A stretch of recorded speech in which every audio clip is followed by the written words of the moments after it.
Bonjour, je m'appelle Louis, je suis le présentateur de cette web radio. Aujourd'hui, nous allons parler de musique, de sport, de stop motion et nous finirons avec Maxime qui nous parlera d'un livre. Je ne vous en dis pas plus. Bonjour Lola, explique-nous ce que sont les Nuits du Sud. Bonjour Louis, je vais vous parler du Festival des Nuits du Sud qui fêtera ses 25 ans cette année. Il s'agit d'un festival de musique, l'un des plus populaires de la Côte d'Azur. Il a lieu chaque année à Vence au mois de juillet. Des groupes du monde entier et de tous les styles s'y produisent. Musique du monde, rap, rock, reggae, salsa, chansons françaises, etc. De nombreux artistes comme Johnny Clegg, Zaz et Black M attirent ainsi une foule importante pour des concerts en plein air, sur la place du Grand Jardin. Vous pouvez consulter le programme de cette année sur le site nuitdusud.com. Mais dès à présent, voici un petit avant-goût de cette édition pour l'interview du parrain des Nuits du Sud par Cassie, Clément, Yanis et Medine. D'accord, ok. Bonjour tout le monde. Alors, on va pouvoir commencer. Ok. Bonjour, on est des élèves de la classe média du Collège d'Assine et nous faisons un reportage sur les Nuits du Sud. D'accord. Pouvez à ma souris. Voilà. Non, ça va pas aller. Voilà. Pouvez-vous vous présenter et nous expliquer quel est votre genre musical? Ok, alors je me présente. Je m'appelle Samuel Kitou et mon nom d'artiste c'est Emma Eskit. Donc Emma S c'est pour le Sam à l'envers et Kit c'est pour mon nom de famille Kitou. Donc voilà, Emma Eskit et du coup moi je suis un artiste dans le domaine du rap. Donc ça fait plusieurs années que je fais du rap. Après j'essaye de mélanger mon rap avec plusieurs styles musicaux. Donc j'aime bien la trap, j'aime bien le reggae, j'aime bien la soul, j'aime bien le rock. Donc voilà, j'essaye de mélanger mon style musical avec plusieurs influences. Ok. Êtes-vous seul sur scène ou sinon combien de musiciens vous accompagnent? Alors ça dépend des concerts et ça dépend des salles. Donc je suis capable d'être tout seul sur scène ou d'être avec un DJ. Et maintenant je suis dans une formation où il va y avoir un musicien qui m'accompagne, donc ce sera un guitariste. Ok. Quels sont les genres musicaux qui vous influencent? Alors, j'ai répondu tout à l'heure en premier à la question, mais voilà, les genres musicaux qui m'influencent, donc le hip-hop, bien sûr. Après, je suis originaire des Antilles, donc tout ce qui est le dancehall, tout ce qui est les musiques un peu afro-caribéennes. Et après, j'aime bien la chanson française, j'aime bien le rock, j'aime bien la pop. Donc voilà, je suis assez ouvert aux styles musicaux et j'aime bien essayer de varier un peu les influences. Ok. Comment trouvez-vous l'inspiration pour l'écriture de vos textes? Comment je trouve l'inspiration? Je la trouve déjà en parlant de moi, avec mes ressentis, et après en essayant aussi des fois de m'inspirer des autres, de ce que je vois, des personnes que je connais, de ce que je peux voir à la télé, enfin voilà, de la vie en général. J'essaie de m'inspirer de tout ça. Après, ce qui m'inspire le plus, j'aime bien parler entre guillemets des émotions, tout ce qui est sur l'humain. Donc les émotions, qu'elles soient positives ou négatives, enfin, c'est vraiment la chose que je préfère le plus aborder dans mes textes. Quand est sorti votre dernier album? Alors mon dernier album, c'est un EP, c'est un mini-album, c'est un 5 titres. Il s'appelait Doute et il est sorti au mois de juin de l'année dernière. Pas de souci. Il est sorti au mois de juin de l'année dernière, donc en 2021. Et là, je suis en train de préparer un nouveau projet qui normalement devrait sortir pour octobre 2022. Quel est votre morceau préféré dans vos albums? Mon morceau préféré dans mes albums, euh, je pense que ce serait le morceau Viens qu'on en discute. C'est un morceau qui parle des non-dits et des fois c'est difficile de communiquer avec des personnes qu'on aime, qu'on apprécie. Donc voilà, le morceau premier, ce serait Viens qu'on en discute.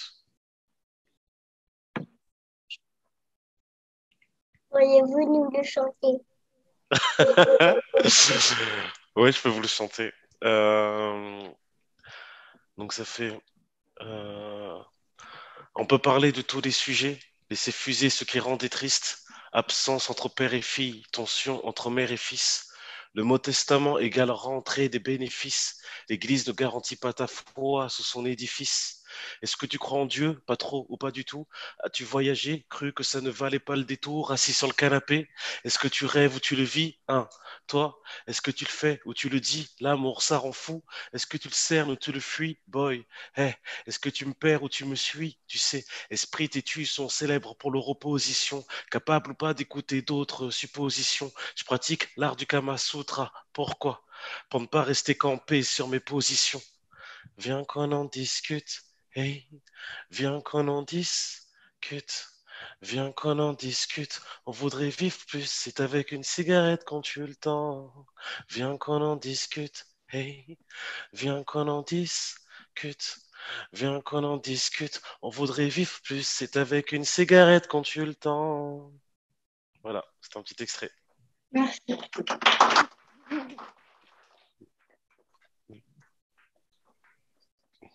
Merci. Avez-vous déjà joué pour les Nuits du Sud? Oui, j'ai déjà joué pour les Nuits du Sud parce qu'il y a le concours des Nuits du Sud et je l'avais gagné quand j'étais avec mon groupe et c'était en juillet 2017.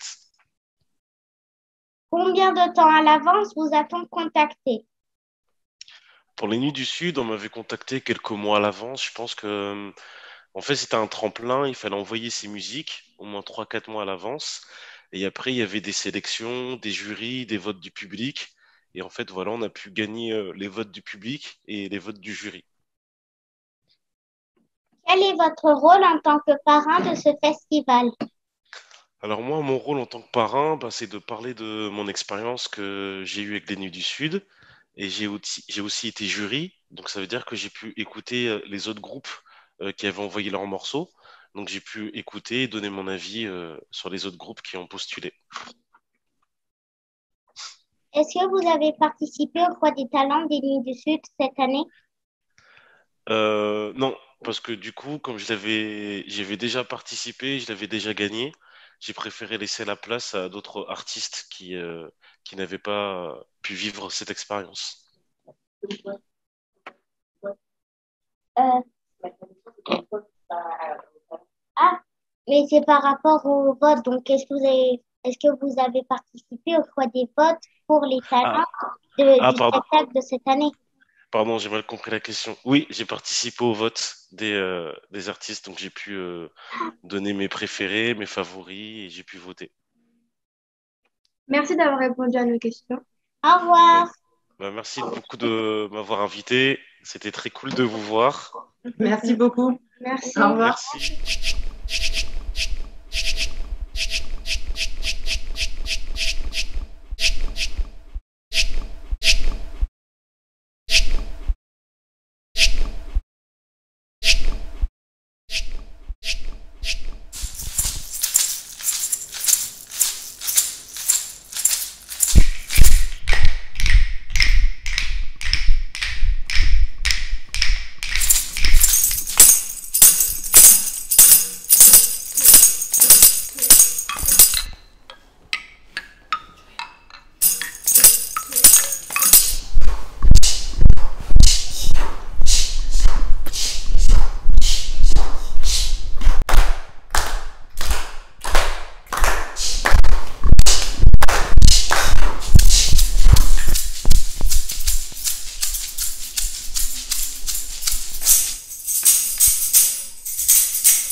Merci de m'avoir écouté et rendez-vous du 8 au 23 juillet pour 8 dates de concert. Au revoir.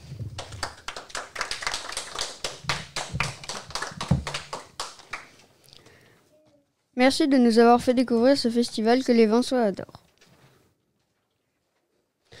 Continuons sur le thème de la musique avec Maëlys. Peux-tu nous dire ce que sont les classes musique de primaire et ce qu'est la classe comédie musicale? Merci Louis. Je vais vous parler des classes orchestres qui sont à l'école Saint-Michel-Thoreil et de la classe comédie musicale au collège. À Saint-Michel, les élèves apprennent les instruments à cordes et les percussions. À Thoreil, ils apprennent les instruments à vent. Les classes orchestres sont destinées aux élèves de CE2 qui vont suivre ce cursus pendant 3 ans. Les élèves répètent une fois par semaine avec un professeur du conservatoire. Le but est qu'ils apprennent à jouer d'un instrument pendant ces 3 années. Ils doivent s'entraîner un peu à la maison avec l'instrument qui leur a été prêté.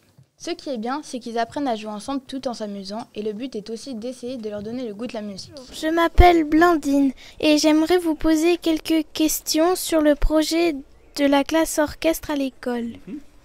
Pouvez-vous nous expliquer le principe de la classe orchestre?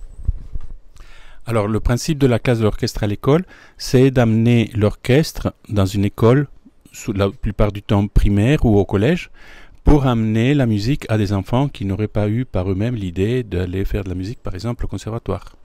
Ça, c'est le principe de base. Comment as-tu cette idée?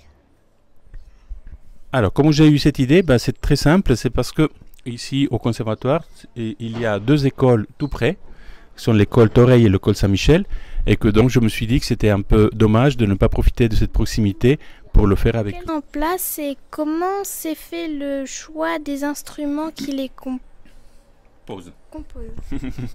Alors, le choix des instruments est important parce que pour que le projet fonctionne, il faut que l'orchestre entre guillemets marche. C'est-à-dire, on ne peut pas mettre n'importe quel instrument, des instruments soit trop difficiles ou des instruments qui ne vont pas ensemble, par exemple.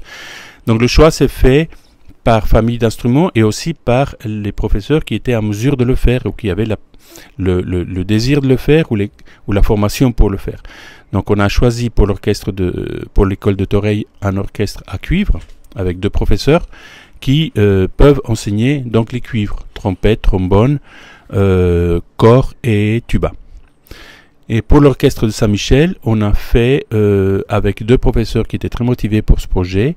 Et là, c'est un petit peu plus hétéroclite, c'est-à-dire un petit peu des instruments différents. C'est-à-dire on a mélangé les cordes avec la percussion. Et en percussion, il y a différents instruments de percussion. Au revoir. Au revoir. Bonjour Grégory. Pouvez-vous vous présenter à nos auditeurs? Oui, alors je suis Grégory Auriol, je suis professeur de percussion au Conservatoire de Vence depuis quelques années maintenant. En outre, je suis aussi musicien et je pratique la percussion dans différents ensembles du département. Est-ce que vous aviez des réticences ou des interrogations vis-à-vis de ce projet ? Alors des réticences non, parce que forcément en tant qu'enseignant, dès qu'il faut porter des projets avec des enfants, moi j'adore ça. Dans les interrogations au départ, c'était comment avoir tout le matériel nécessaire à une pratique orchestrale. Donc mais ça on a pu s'arranger parce que le projet il est porté par on va dire deux entités, qui est l'association Orchestre à l'école, une association qui est basée sur Paris, qui gère plein d'orchestres à l'école dans toute la France, et aussi par la ville de Vence. Donc du coup, on a pu acheter beaucoup de matériel, des xylophones, des derbuka, et aussi un glockenspiel. Comment se déroulent les répétitions ? Alors, en fait, ça se déroule déjà le jeudi. Donc le jeudi matin, donc avec ma collègue Magali, on va à l'école Saint-Michel, dans la classe de CE2 de Monsieur Curato.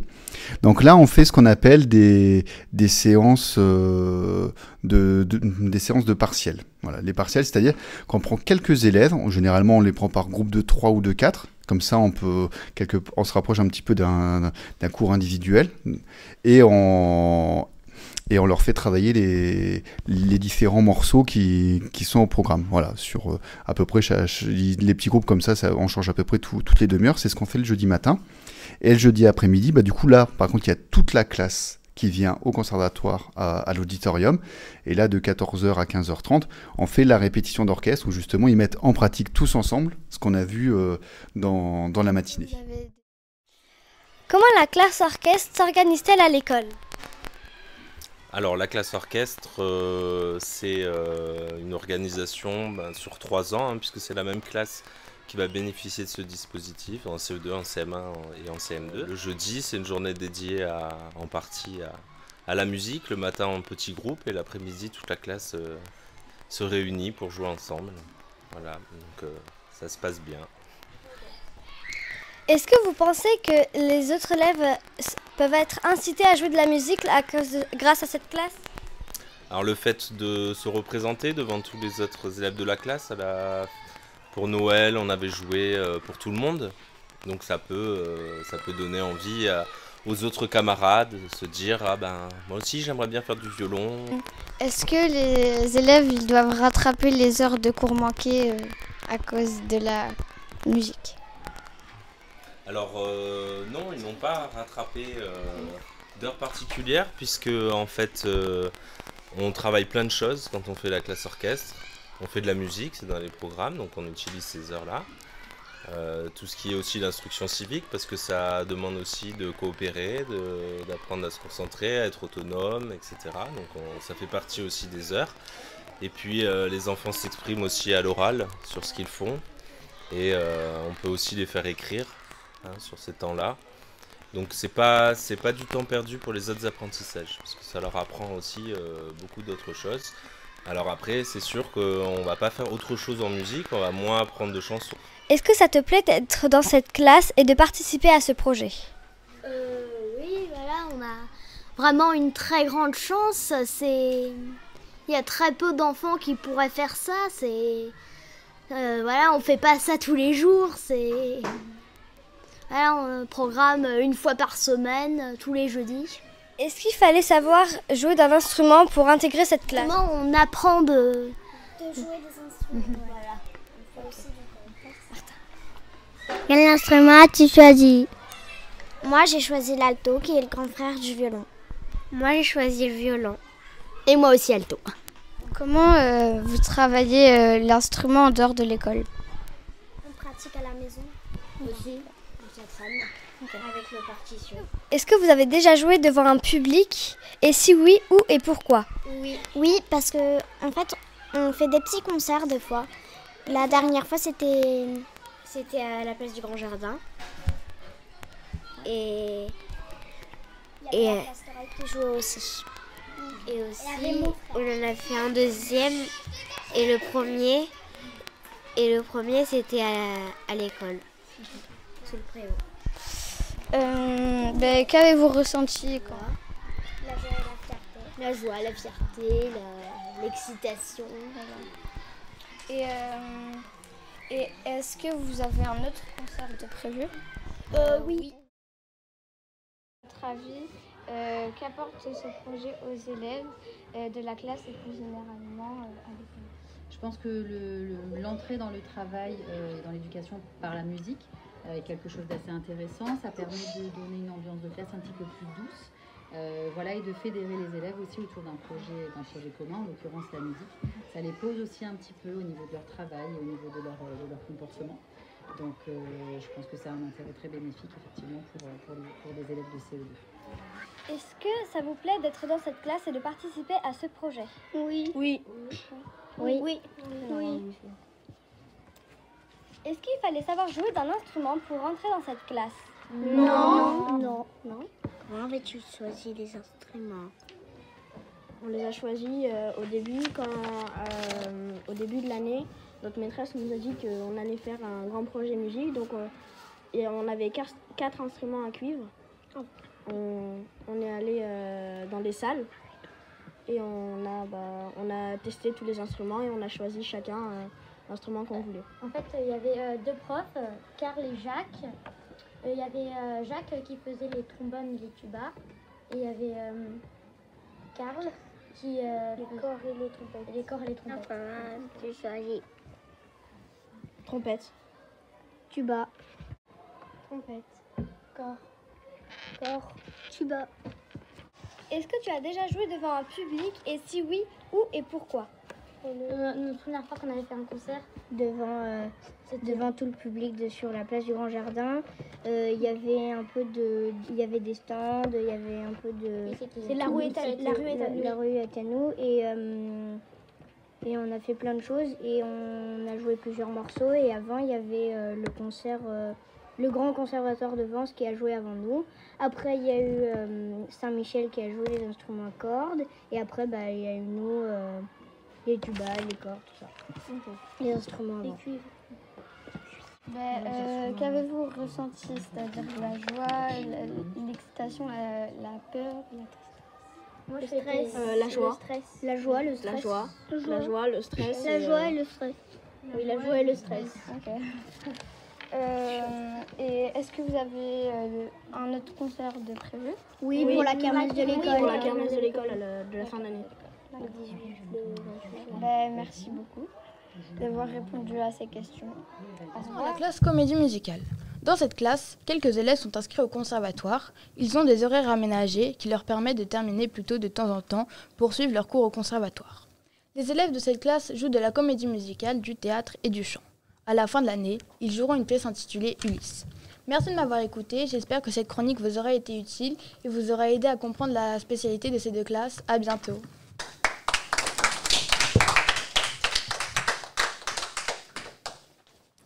C'est au tour de Céleste de nous présenter la course solidaire.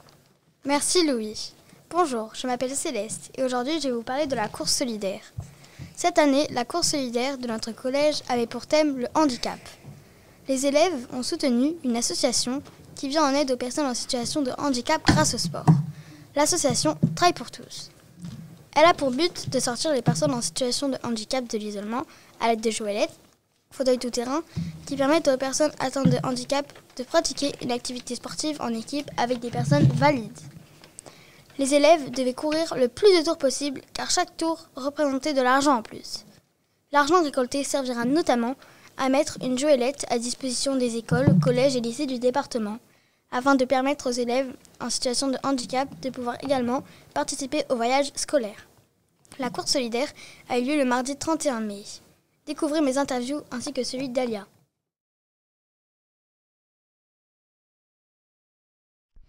Bonjour Camille, est-ce que tu peux nous présenter brièvement la course solidaire et pour quelle association on a couru cette année? Oui, bien sûr, donc on a couru pour l'association Trail pour tous, donc dans le but de venir en aide aux personnes atteintes de handicap, pour améliorer leur mobilité, en leur permettant donc de faire des trails en montagne, en achetant des jouelettes. Toi, tu es investi dans le comité de pilotage et tout au long de cette année, on a fait des actions. Et quel a été ton ressenti? Est-ce qu'il a évolué tout au long de l'année? Ouais, bien sûr, au début, c'était plus pour m'investir dans un projet. Et finalement, au fil du temps, j'ai appris à vraiment apprécier les personnes handicapées. Et par exemple, à la course solidaire, j'ai vraiment apprécié de voir Camille, la fille que j'ai portée, très heureuse. Le jour de la course solidaire, qu'est-ce qui t'a fait le plus plaisir? Quel a été le moment vraiment qui a été l'aboutissement du projet pour toi?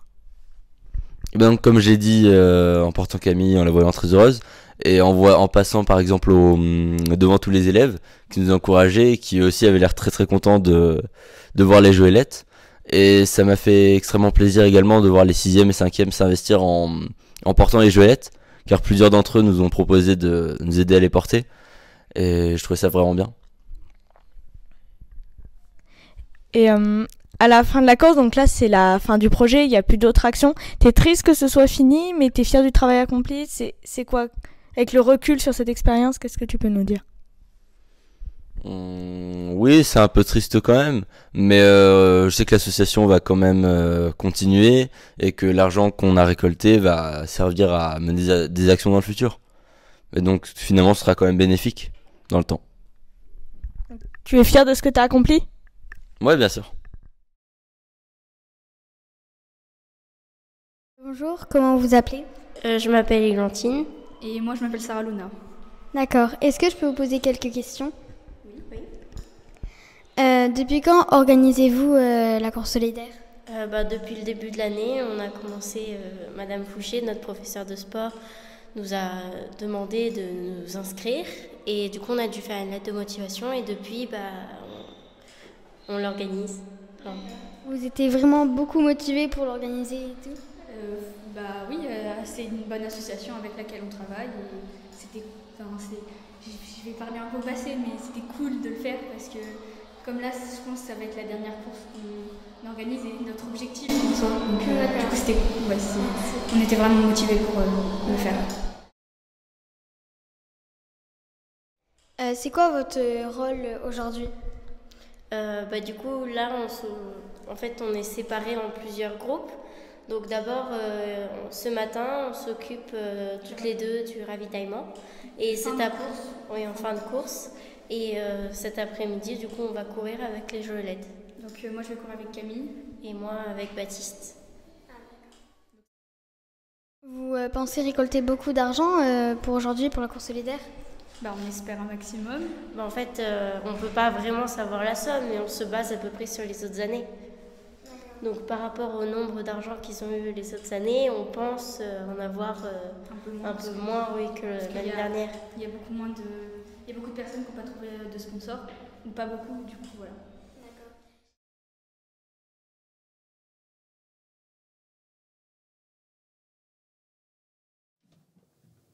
Merci de m'avoir écouté.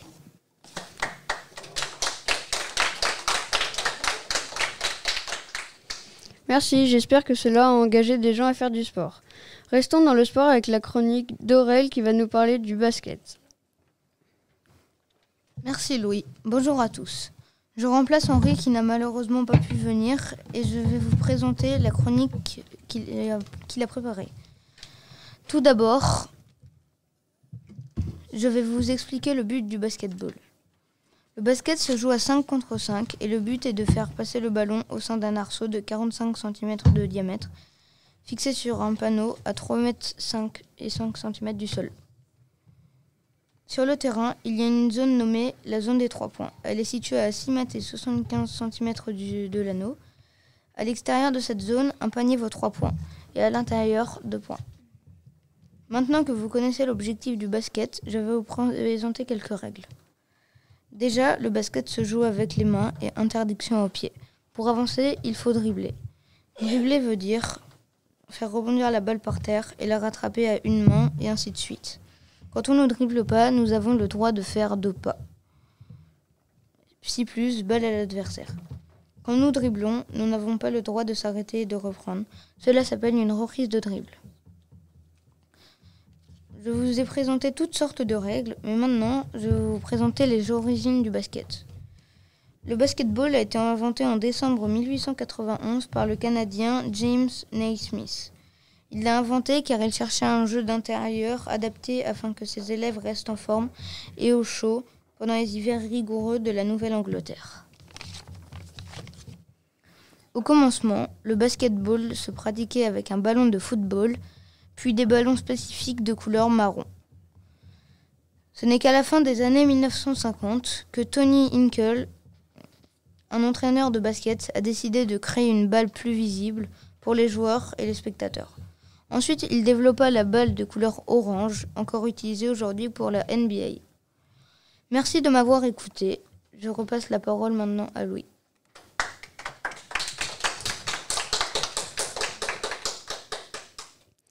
Merci Aurel. À toi Luc. Merci Aurel, merci Louis. Je vais maintenant vous parler du rugby. Il s'agit d'un sport collectif qui se joue avec un ballon ovale. Le ballon peut être lancé à la main, frappé au pied par les joueurs. L'objectif est de marquer le plus de points que l'adversaire. Les points sont obtenus en marquant un but. L'essai est marqué lorsque le porteur de balle pose le ballon dans l'embut adverse. Il rapporte 5 points. Je vais maintenant vous présenter les principales règles de jeu. Les porteurs de balle ont le droit de faire des passes, mais toujours en arrière. Lorsque le porteur de balle tombe au sol, il est obligé de lâcher son ballon, d'où le plaquage. Le plaquage est un vrai geste défensif pour récupérer le ballon.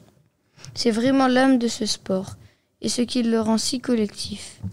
Ce qu'il faut retenir de ce sport, c'est qu'il n'est pas si violent que ça, et que tous les gabarits et tous les tempéraments ont leur place sur le terrain. D'ailleurs, de plus en plus de filles pratiquent le rugby à l'AS. Merci de m'avoir écouté.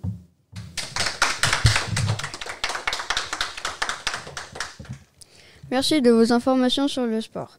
Maintenant, nous allons écouter Noah qui va nous présenter le stop motion. Bonjour, je m'appelle Noah. Je vais vous parler du stop motion. Le stop motion est une technique d'animation utilisée avec des objets. Le but est de faire un film en prenant en photo des objets ou des images et les assembler les unes après les autres. Pour chaque mouvement, il faut prendre 3 photos. À chaque fois que l'on prend une photo, il faut à peine bouger les objets qui doivent apparaître sur le stop motion. Maintenant, je vais vous parler du créateur du stop motion. Il s'appelle James Stuart Blackton, américain et britannique. Il est né en 1875 et mort d'une crise cardiaque en 1941 à 89 ans. C'est aussi l'acteur du premier dessin animé au cinéma en 1892. Merci de m'avoir écouté. Si vous voulez un exemple de stop motion, revisionnez le générique et notre émission que la classe média a réalisée.